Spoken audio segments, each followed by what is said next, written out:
ಅನ್ನಪೂರ್ಣ ಅನ್ನಪೂರ್ಣ ಇನ್ನು ನಿನ್ನ ಪೂಜೆ ಮುಗಿಲಿಲ್ಲವೇನೆ?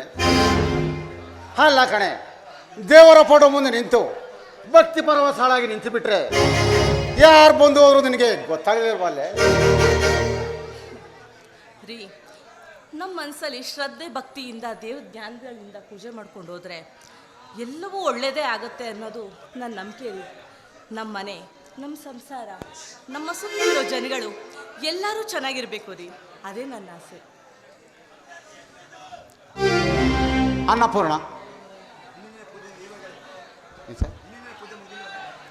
ಅನ್ನಪೂರ್ಣ ಇನ್ನು ನಿನ್ನ ಪೂಜೆ ಮುಗಿಲ್ಲವೇನೆ? ದೇವರ ಫೋಟೋ ಮುಂದೆ ನಿಂತು ಭಕ್ತಿ ಪರವಶಾಲಾಗಿ ನಿಂತು ಬಿಟ್ರೆ ಯಾರು ಬಂದು ಹೋದ್ರು ನಿನಗೆ ಗೊತ್ತಾಗಲಿಲ್ಲವಲ್ಲೇ? ನೋಡಿ ದೇವರಲ್ವೇನ್ರಿ, ನಿಮ್ಮನ್ನು ನೋಡದೆ ಹೋಗ್ತೀನಾ? ನನ್ನ ಭಾಗದ ದೇವರಾಗಿ ಅವ್ರು ನೀವು, ನಿಮಗಿಂತ ನನಗೆ ಮೊದಲು ನೀವು ನನಗೆ ಆಶೀರ್ವಾದ ಮಾಡ್ರಿ.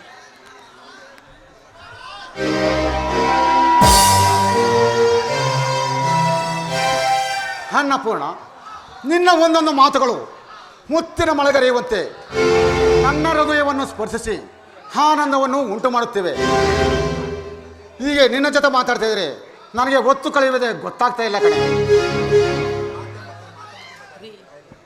ಮಾತೆ ಮುತ್ತು ಮಾತೆ ಸಾರಿ ರೀ, ಮಾತೆ ಮುತ್ತು ಮಾತೆ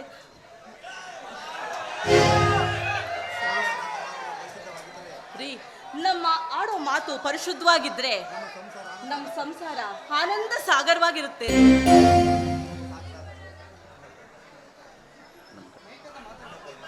ಅನ್ನಪೂರ್ಣ, ನೀನು ಈ ಬಂಗಾರದ ಗುಡಿಯ ದೇವತೆ, ಬಾಳಿನ ಮನೆಯ ಬಂಗಾರದ ಕಳಪ. ನಿನ್ನಂತ ಮಡಿದೇನೋ ಹೆಂಡತಿಯಾಗಿ ಪಡೆದ ನಾನೇ ಪುಣ್ಯವಂತ ಕಣೆ. ನೀವಲ್ಲ ರೀ, ನಾನು ಭಾಗ್ಯವಂತೆ. ನಿಮ್ಮನ್ನ ಪತಿಯಾಗಿ ಪಡೆದಿರೋದಕ್ಕೆ ನಾನು ಯಾವ ಜನ್ಮದಲ್ಲಿ ಪುಣ್ಯ ಮಾಡಿದ್ದೆ? ಅನ್ನಪೂರ್ಣ, ನೀನು ಈ ಯುಗದ ಆದರ್ಶ ನಾರಿ, ಈ ಬಂಗಾರದ ಗುಡಿಯ ಬಂಗಾರದ ಕಳಸ. ನಿನ್ನಂತ ಪತಿಯನ್ನು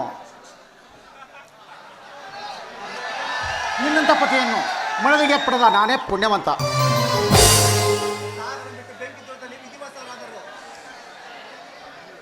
ಅನ್ನಪೂರ್ಣ, ನೀನು ಈ ಬಂಗಾರದ ಗುಡಿಯ ದೇವತೆ, ನನ್ನ ತಮ್ಮನ ಹೆಂಡತಿಯು. ಅವರ ಕರುಳಿನ ಕುಡಿ ಸಾರನ್ನು ಬಿಟ್ಟು ಬೆಂಕಿ ದುರಂತದಲ್ಲಿ ಅಗ್ನಿಸ್ಪರ್ಶವಾದರು. ಅವನನ್ನು ಸಾಕುವ ಜವಾಬ್ದಾರಿ ನಿನ್ನದಾಯಿತು.